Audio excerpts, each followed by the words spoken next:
untuk adik-adik putriku, saudari-saudariku, berkenaan dengan urusanmu dengan suamimu. Ketahuilah bahwa apa yang Allah tugaskan kepadamu, wahai adik putriku dan saudariku, adalah seindah-indah tugas. Jika suamimu mendapatkan tugas dari Allah untuk mencari nafkah, berurusan dengan terik matahari, urusan dengan mobil macet, mobil mogok, macet di jalan, dan mungkin juga berurusan dengan orang yang marah-marah kepadanya karena berurusan dengan orang lain untuk urusan mencari nafkah dan rizki. Tapi engkau, wahai seorang istri yang solehah, Allah Subhanahu wa ta'ala memberikan kepada anda beban tapi keindahan, bermesraan, melayani seorang suami, menciptakan keindahan di dalam rumah tangga. Dan jangan dianggap ini sebagai upaya untuk merendahkan kaum wanita.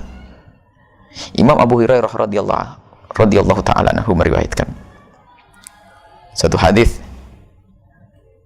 bahwasanya qala Nabi sallallahu alaihi wasallam, Nabi sallallahu alaihi wasallam bersabda dalam hadis yang diriwayatkan oleh Imam Bukhari dan Imam Muslim, idza batatil mar'atu hajiratan firasha zawjiha la'anatha al malaikatu hatta tusbiha. Jika ada seorang istri yang ia dengan sengaja menghindar dari kasur suaminya, yang maknanya apa? Menghindar untuk bermesraan indah dengan suaminya, maka ketahuilah sepanjang malam ia dikutuk oleh malaikat. Jangan dipandang hadis ini pandangan hadis merendahkan seperti sebagian orang yang mengatakan ini perempuan kok dianggap kayak apa saja. Engkau adalah tempat keindahan di sini, wahai wanita.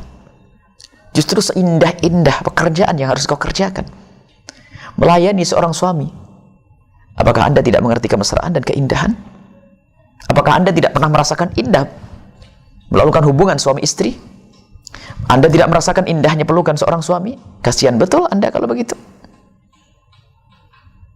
Kalau anda mengerti keindahan dan kemesraan, tentu hadis ini adalah hadis yang paling indah bagi anda, wahai seorang wanita. Bukan diskriminasi, bukan. Bukan pelecehan terhadap wanita, bukan. Akan tapi mengukuhkan itu tugasmu, wahai wanita. Dengan begitu adalah pahala besar dari Allah Subhanahu wa ta'ala. Itulah wanita yang dikatakan sebagai wanita salihah. Fasolihatu qanitatun. Dalam riwayat Al-Quran disebutkan fasolihatu qanitatun, wanita-wanita salihah, yang dia adalah patuh menjalankan tugas-tugas agama, diantaranya adalah tugas kepada suami. Dan memang ada kalanya seorang istri mungkin dalam keadaan uzur, wajar, tapi menolaknya karena uzur, bukan karena ogah-ogahan. Dari Abi Hurairah radhiyallahu ta'ala anhu juga, Rasulullah sallallahu alaihi wasallam bersabda, idza da'a ar-rajul imra'atahu, jika seorang laki-laki menginginkan istrinya lalu dipanggil untuk keindahan, ila firashihi, bukan untuk berantem, bukan untuk main tempeleng, tidak, ila firashihi, istri yang diajak ke kasurnya, ngajak kemana ini? Bukan diajak nyangkul di sawah, bukan diajak memikul batu, bukan, diajak ke kasur. Fabata ghadbanat, ataunya istrinya itu ogah-ogahan sampai suami itu marah naik pitam alaiha, kepada wanita tersebut, la'anathal malaikat, suami marah karena mungkin suami di luar ketemu dengan bermacam-macam godaan. Wanita yang tidak menutup aurat bangkitkan syahwatnya karena dia orangnya beriman, takut kepada Allah, dia ingin ketemu istrinya, ingin bermesra dengan istrinya. Lihat, istrinya untuk melampiaskan keindahan itu, untuk bermesraan, keindahan, melampiaskan syahwat, dan melampiaskan syahwat adalah syar'i. Jangan direndahkan kalau seorang suami ingin melampiaskan syahwat kepada seorang istri. Yang menganggap ini adalah rendah, dialah wanita rendah. Karena apa? Melampiaskan syahwat dengan seorang istri adalah kemuliaan. Coba kalau seandainya anda seorang istri, tiba-tiba syahwat dicabut dari suami anda, nyesal atau tidak? Anda akan menyesal. Tiba-tiba Allah menjadikan suami anda tidak punya syahwat kepada anda, ayo. Problem dalam rumah tangga, ayo.